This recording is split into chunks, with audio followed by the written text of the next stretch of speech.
Niliwahi kuambia kwamba mwanaume ambaye haoi anajua kubembeleza kuliko mwanaume anayeoa.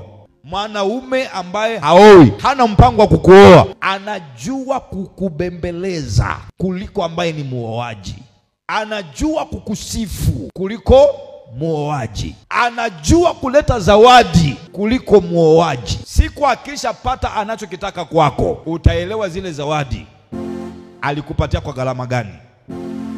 Usipende zawadi za bure. Ukiona mwanaume anafululiza kutoa zawadi kila siku, anakataa kwenda kulipa mahali kwenu, ujue huyu ni mwizi kama wezi wengine. Ujifanye hujanielewa. Leo anakuletea zawadi ya saa ya $100,000.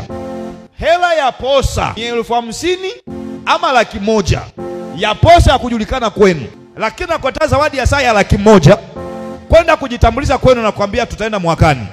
Saa hii ndio mwezi wa kwanza, wanakuambia tutaenda mwakani. Na wewe unasema asante baby. Unaibiwa.